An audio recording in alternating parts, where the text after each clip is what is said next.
Pour mon trading de CFD, je veux une plateforme différente. Des graphiques personnalisables, une exécution rapide, des spreads serrés, avec un acteur reconnu présent en France. Trader différemment avec CMC Markets. Salut, c'est Trado, désolé de vous avoir fait faux bond hier, mais j'avais vraiment un impératif familial duquel je n'ai pas pu me soustraire, alors regardez un petit peu comme c'est beau le coin des fondamentaux, on se retrouve avec que du vert. Alors aux États-Unis, statistiques supérieures aux attentes avec une progression record des ventes de 22,6% en juillet. Bon, aux États-Unis, toujours l'amélioration de la confiance du consommateur, on anticipait 89, on a eu 92, et bien tout ça, ça explique que sur les grands indices US, notamment le SP500 et le Dow Jones 30, eh bien, on est en train de battre des records.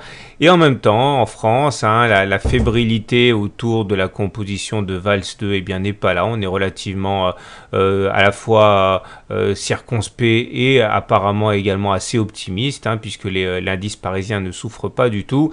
Et dans un contexte où les dernières déclarations du gouverneur de la Banque Centrale Européenne laissent envisager un QE à l'européenne. Alors franchement, là, c'est carton plein au niveau des fondamentaux. Et on s'en sort avec une hausse de 3,3% en 2 jours. On n'avait pas fait ça depuis le début de l'année. Et du coup, sur les cours, eh bien, ça donne ceci. Alors là, on reprend un petit peu en arrière. J'ai pas suivi la séance d'hier, mais vous voyez qu'on est venu effectivement casser la médiane de la fourchette d'Andrews. On en avait parlé, elle avait été préservée. Et du coup, on est venu chercher le haut de la fourchette d'Andrews. D'ailleurs, c'est sur ces niveaux pile poil que l'attaque haussière du jour a été freinée. Elle s'est arrêtée directement au point près en clôture sur cette fourchette d'Andrews. On verra demain comment ça va se passer.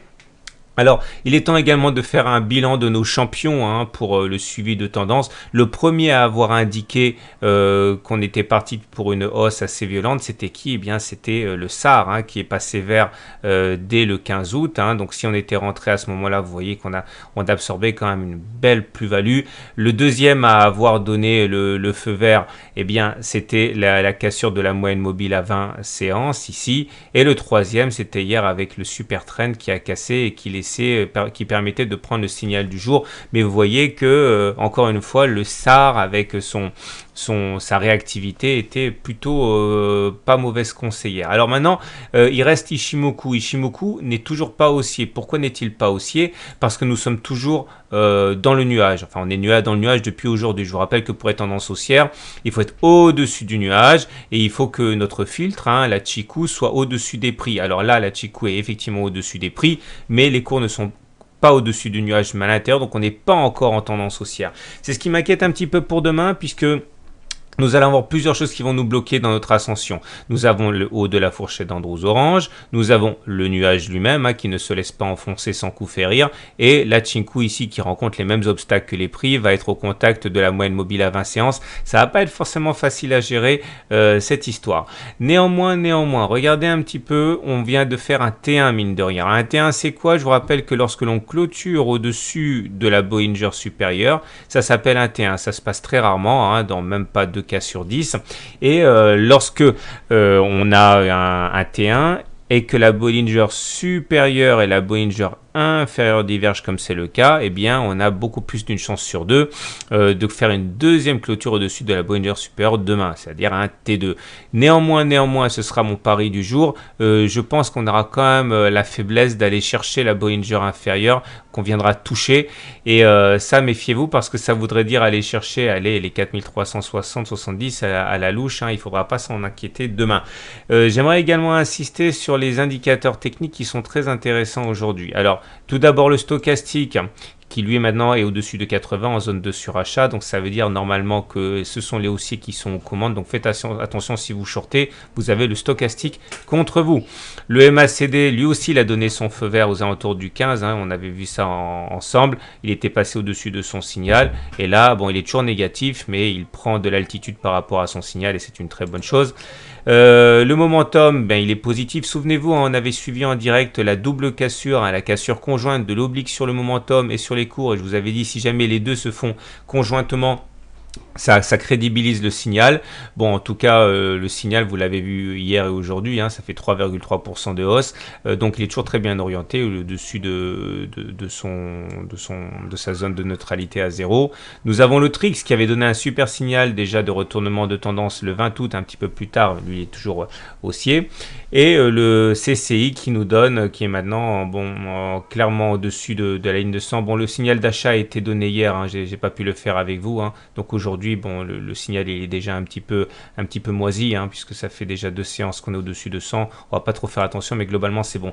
J'aimerais insister sur 2 choses. La présence d'une divergence baissière cachée. Alors, de quoi s'agit-il? On va le retrouver sur pas mal de choses, notamment sur le TRIX, mais pas que sur le TRIX. Regardez, on voit que le TRIX, eh bien, il a fait des plus hauts. Regardez, c'est assez flagrant ici.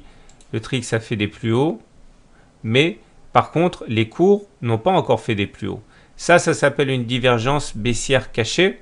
Et ça incite à la prudence. C'est-à-dire que ce n'est pas l'indicateur qui rame et qui n'arrive pas à faire des plus hauts comme les cours, c'est l'inverse. C'est l'indicateur qui s'envole et c'est les cours qui rament pour suivre l'indicateur. Ça, c'est pas super bon, on suivra ça de près.